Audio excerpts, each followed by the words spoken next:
اعوذ باللہ من الشیطان الرجیم بسم اللہ الرحمن الرحیم هو الذی خلقکم من نفس واحدۃ، وہی ہے جس نے تمہیں پیدا کیا ایک جان سے، وجعل منها زوجها، اور اسی سے بنایا اس کا جوڑا، لیسکن الیہا، تاکہ وہ سکون حاصل کرے اس کی طرف۔ اس کی طرف میں اشارہ کر چکا ہوں سورہ بقرہ میں بھی۔ وابتغوا ما کتب اللہ لک، کہ یہ جو معاملہ ہے شوہر اور بیوی کا، اس میں یہاں جہاں اولاد کا معاملہ ہے وہاں ایک تسکین بھی ہے، سکون بھی ہے۔ فلما تغشاها، تو جب شوہر ڈھانپ لیتا ہے اپنی بیوی کو، حملت، اور اس سے حمل ہو جاتا ہے، حملا خفیفا، اور وہ ہلکا حمل ہوتا ہے، ابھی پتہ بھی نہیں چلتا کہ کوئی حمل ٹھہر گیا ہے، فمرت بہ، تو وہ اس کو لے کر چلتی پھرتی رہتی ہے۔ فلما اثقلت، جب بوجھل ہو جاتی ہے، دعوا اللہ ربہما، تو اب وہ دونوں اللہ کو پکارتے ہیں، اپنے رب کو۔ لئن آتیتنا صالحا، اے اللہ اگر یہ بچہ تو ہمیں عطا کر دے گا صحت مند، صحیح، درست، ہر نک سکھ سے صحیح ہو، اس کے تمام اعضاء درست ہوں، لئن آتیتنا صالحا لنکونن من الشاکرین، تو ہم بڑا شکر ادا کریں گے، بڑا ہم تیرا احسان مانیں گے۔ فلما آتاہما صالحا، اور جب اللہ تعالیٰ نے انہیں عطا کر دیا درست بھلا چنگا بچہ، جعلا لہ شرکاء، اب اس میں شریک ٹھہرا دیے۔ یہ فلاں بزرگ کے بازار پہ میں گئی تھی، یہ ان کی نگاہ کرم ہوئی ہے، اور یہ فلاں جو ہے دیوی کی کرپا ہو گئی ہے کہ جس کی وجہ سے مجھے اولاد مل گئی ہے، دیا اللہ نے، اور اب یہاں پہ اس کے لیے دیوی اور دیوتا یاد آ گئے۔ فتعالی اللہ عما یشرکون، تو اللہ بہت بلند و بالا ہے ان کے شرک سے۔ ایشرکون ما لا یخلق شیئا وہم یخلقون، کیا وہ ان چیزوں کو شریک کر رہے ہیں اللہ کے ساتھ جو کوئی شے تخلیق کرتے ہی نہیں، وہ تو خود مخلوق ہیں۔ فرشتے ہیں تو مخلوق ہیں، جنات ہیں تو مخلوق ہیں، انبیاء ہیں تو مخلوق ہیں، اولیاء اللہ ہیں تو مخلوق ہیں، یہ تو خود مخلوق ہیں، سب کے سب مخلوق ہیں۔ ایشرکون ما لا یخلق شیئا وہم یخلقون ولا یستطیعون لهم نصرا ولا انفسهم ینصرون، نہ وہ ان کی مدد کر سکتے ہیں نہ وہ اپنی مدد پر قادر ہیں، وہ تو سب کے سب جو ہے اللہ کے بندے ہیں۔ ان تدعوهم الی الہدی، اب یہاں پر تدریجاً بات لائی جا رہی ہے ان کو کہ جو ان کے اصل جو ڈیٹیز ان کی ہیں، وہ تو سمجھتے ہیں دیویاں ہیں، دیوتا ہیں، وہ تو اوپر ہیں، وہ تو انویزیبل ہیں، ہم نے ان کے نام پر یہ بت تراش لیے ہیں۔ تو چاہے رادھا کرشنن ہو، چاہے کوئی اور فلسفی ہو، وہ کہے گا یہ کہ ہم ان بتوں کو نہیں پوج رہے، ہم بھی جانتے ہیں یہ پتھر ہے، پتھر کے سوائے میں کیا ہے، یہ نہ دیکھ سکتے ہیں نہ چل سکتے ہیں، پتھر ہیں۔ لیکن عام طور پر ان کے ہاں آدمی جو ہے عوام کی سطح پر، وہ پھر انہی کو سمجھ بیٹھتا ہے کہ یہی ہے، اور چومتا ہے، چاٹتا ہے، جو بھی کرتا ہے، ان کا دھون پیتا ہے، ان کے سامنے ڈنڈوت کرتا ہے، ان کے سامنے جو ہے حلوے مانڈے پیش کرتا ہے۔ تو عوامی سطح پر ذہن میں یہی آ جاتا ہے کہ یہی ہیں معبود جن کو کہ ہم پوج رہے ہیں، اور انہی کے اندر قدرت ہے ہماری مشکل کشائی کی۔ اب ادھر رخ آ رہا ہے، ان تدعوہم الی الہدی، اگر تم پکارو انہیں ہدایت کے لیے کہ تمہیں راستہ دکھا دیں، لا یتبعوکم، وہ تمہاری طرف توجہ ہی نہیں کر سکیں گے۔ سواء علیکم ادعوتموہم ام انتم صامتون، برابر ہے تم پر کہ تم انہیں پکارو یا خاموش رہو۔ ان الذین تدعون من دون اللہ عباد امثالکم، ہاں جنہیں تم پکار رہے ہو، جنہیں دیوتا اور دیوی بنا لیا ہے، فرشتے ہیں یا اولیاء اللہ ہیں، وہ بھی تمہاری طرح کے بندے ہیں، عباد امثالکم، وہ تمہاری طرح کے بندے ہیں۔ فادعوہم فلیستجیبوا لکم ان کنتم صادقین، تو پکارو ان کو اور پھر دیکھو اگر تم سچے ہو تو پھر ان کی طرف سے تمہیں کوئی جواب ملنا چاہیے، کوئی وحی آنی چاہیے۔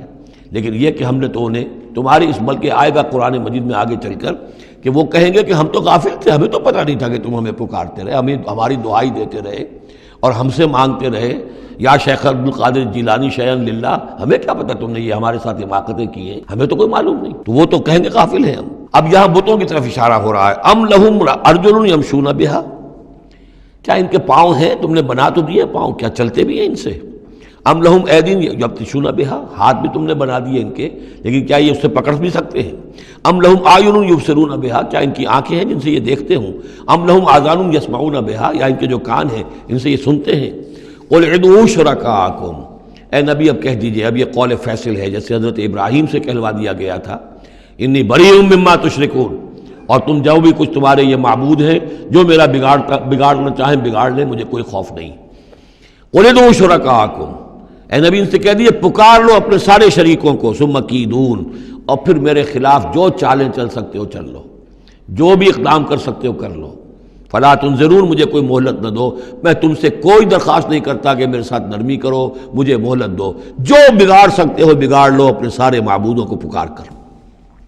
ان ولی اللہ الذی نزل الکتاب، میرا ولی، میرا پشت پناہ، میرا مددگار، میرا حمایتی، میرا حفاظت کرنے والا وہ اللہ ہے جس نے یہ کتاب مجھ پر نازل کی ہے۔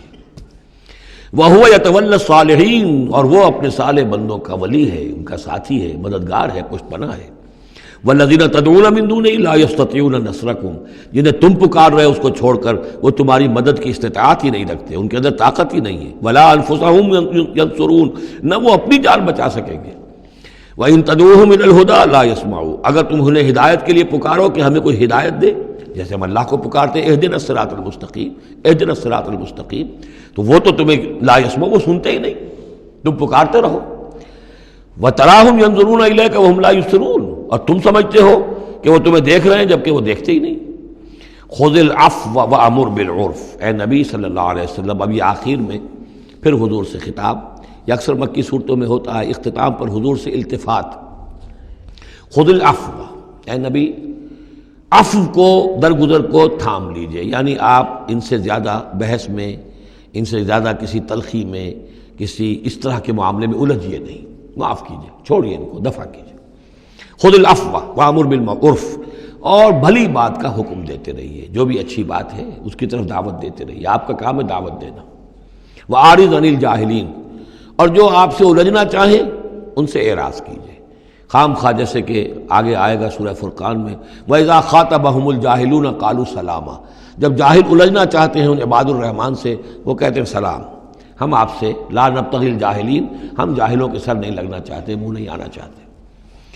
تو فرمایا آپ یہ تین الفاظ آئے ہیں، خذ العفو، یہ ایک داعی کے لیے بڑی بنیادی چیزیں ہیں، معاف کرتے رہنا، درگزر کرتے رہنا۔ وامر بالمعروف بالعرف، اور بھلی بات کا، اچھی بات کا حکم دیتے رہنا۔ وَأَعْرِضْ عَنِ الْجَاهِلِينَ، اور جو الجھنا چاہیں، جاہل ہوں، جو جذباتی لوگ ہیں، مشتعل مزاج ہیں، ان سے اعراض۔ وَإِمَّا يَنزَغَنَّكَ مِنَ الشَّيْطَانِ نَزْغٌ، اور اگر کبھی کوئی چھوت لگ ہی جائے آپ کو شیطان کی طرف سے، نزع کھینچ لینا، نزغ مس کر جانا، چھو جانا، چھوت، عین اور غین کا یہ فرق ہو گیا، یعنی یہ کہ کبھی آپ کو غصہ آئی جائے، آخر ظاہر بات ہے بربنائے طبع بشری، کبھی غصہ آئی جاتا ہے، آخر آئی گیا تھا حضور کو غزوہ احد میں، کیف یہدی اللہ قوما خضبوا وجہ نبیہم بالدم، کیسے اللہ ہدایت دے گا اس قوم کو جس نے اپنے نبی کے چہرے کو خون سے رنگ دیا، غصہ آ گیا تھا۔ لیس لک من الامر، اے نبی آپ کے ہاتھ میں اختیار نہیں ہے، ہدایت اور ضلالت کا اختیار ہمارے ہاتھ میں ہے۔ اسی طریقے سے اے نبی اگر کبھی غصہ آ جائے، فرمایا وَإِمَّا يَنزَغَنَّكَ مِنَ الشَّيْطَانِ نَزْغٌ فَاسْتَعِذْ بِاللَّهِ، فوراً اللہ کی پناہ طلب کرو، إِنَّهُ سَمِيعٌ عَلِيمٌ، اور یہ پھر آگے چل کر حامیم السجدہ میں بھی یہ آیت آئے گی، إِنَّهُ هُوَ السَّمِيعُ الْعَلِيمُ، یقیناً وہی ہے سب کچھ سننے والا اور سب کچھ جاننے والا۔ صدق اللہ العظیم۔